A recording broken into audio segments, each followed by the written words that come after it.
What's up, everybody? Your guy, the top DCI story. So I'll try my level best to keep this within 10 minutes, so that it's also not too long. And also I'll try my level best not to mention a lot of unnecessary details, so that it's clear that unachomea mtu mwingine ama you're painting them in bad picture. So a few things that happened I will not say, but I'll use an example maybe. I'll use code words. Okay, then also I'll not mention names. All right. Okay, wacha nipige 10 minutes before watoto watoke class wanipate hapa na hizi mushene unnecessary. Okay, so the DCI story. So what happens, let me put it in context. I'll try and talk a bit faster because in 10 minutes only, TikTok in 10 minutes. So situations are happening. There's a situation that kept on happening over and over and over and over and over, and I tried to talk about it 1,000,001 times and it was not changing, amongst many other situations.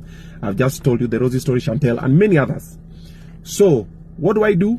So I call the uncle. Okay, the uncle is the police. Yes, Akwapo Parklands police station.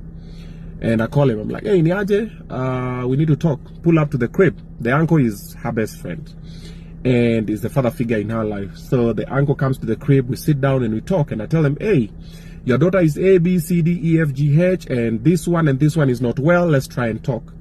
And the uncle talks to her for a minute there. Oh, nini, kwani, nini, try and change this and whatever. And I'm like, hey, now this one is the last strike, because now if this doesn't happen, I'm out. The uncle's like, no, you don't have to be out.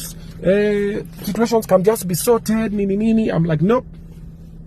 And I think I also have the video when the uncle was driving away anakuanga ile bike ya polisi. When he was riding away, I think you can have video, so I'll try and check it. If I find it, well, yeah. So they talk and she says, okay, I'm gonna work on this and work on this and work on this. Hata ikupita siku tatu, same shit happens. I'm like, 1 week later, pop, another one. I'm like, apanoma. So we're chatting with her and I text her. I'm like, hey, yo, mimi nimefika mwisho, A, B, C, D, this and this cannot happen, and I'm out. I've even gotten another crib and nini. She's like, no, you can't leave, nini. As usual, anytime we used to have a conversation, wiponi yake ilikuwa ni kulia hivi. Hey, yo nimejionea kitu kidogo tu hivi, na pia by the way to solve my situation. You sit down, you're like, let's talk about this. No, mister, I don't want to talk about it, mister. Also, she doesn't apologize. Yeah. By the way, she reached out and I think she sent an email. You can block everywhere, but the email was not even for an apology. It was just like, hey, we miss you, miss us. Yeah, if I find it, I'll also put it over here. Okay. Yeah, so that shows you the type of person we're dealing with. So one time nimeona imefika mwisho, so many watafuta crib nimepata, nikapanga na Omosh na Monez, nikamwambia niaje, go pick the kiddos, pick my clothes, nini, my 1-2, the necessities that I need.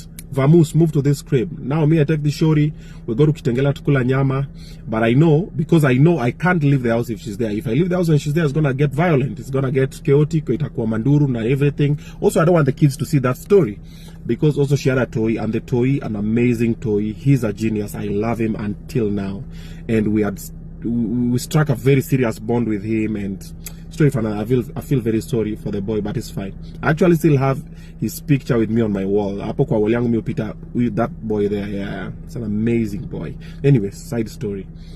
So I also didn't want the boy to see. So what happens? The boy's still in school. My kiddos are in school. I think 2 of them were in the house. I think it was Rosie, Big Boss, and Brianna. Ada and Lola, I think, had gone to their mother's place or something. So we go to Kitengela.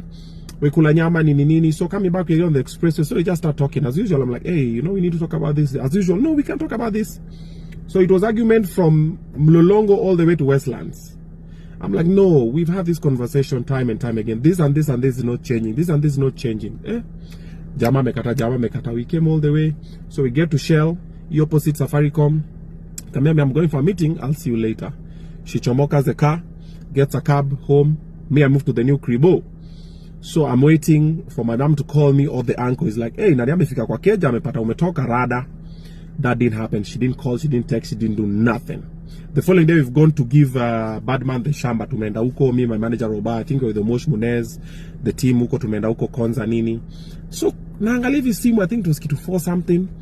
Naona we used to have a joint account. Naona imecleaniwa. I'm like, So I text her, what's up? I'm like, hey Rada, I've seen you've cleared the bank account plan.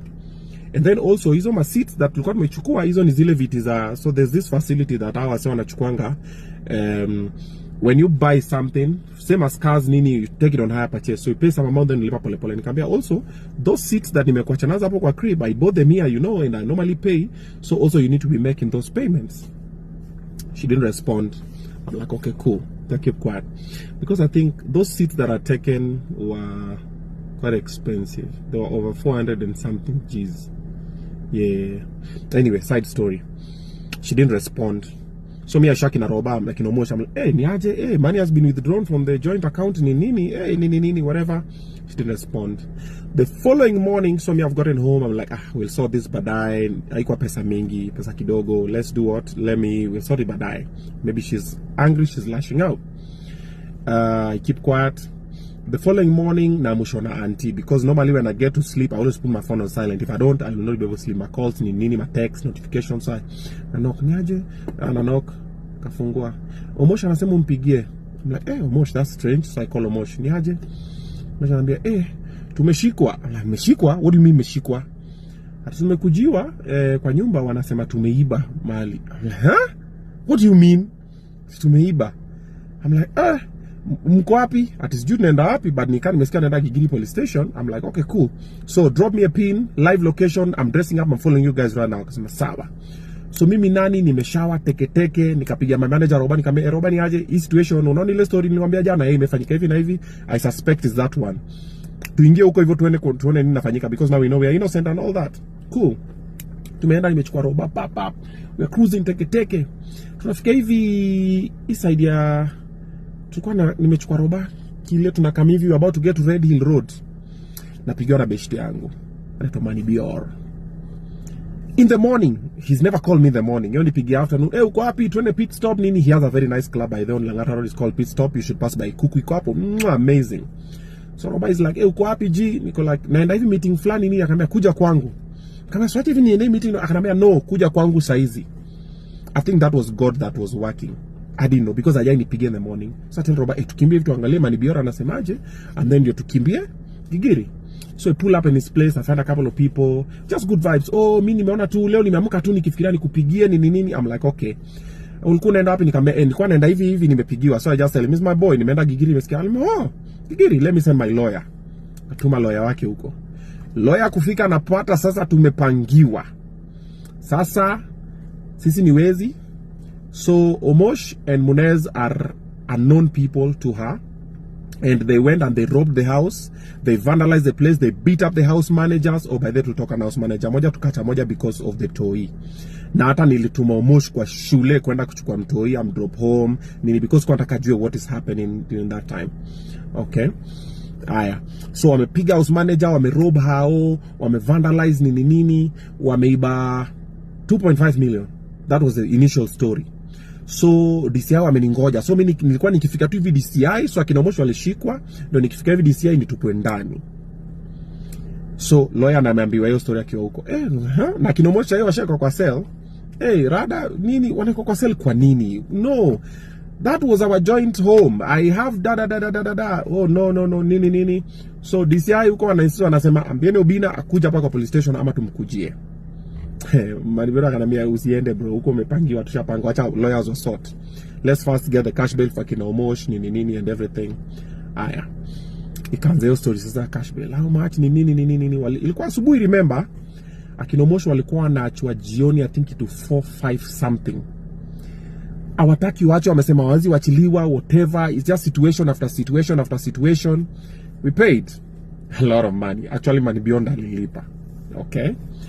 And then you know when it's a public interest story, a lot of people are involved. So kulikuwa na tu watu hapo, tu maofisas, tu nini, tu mawakili, everything nini.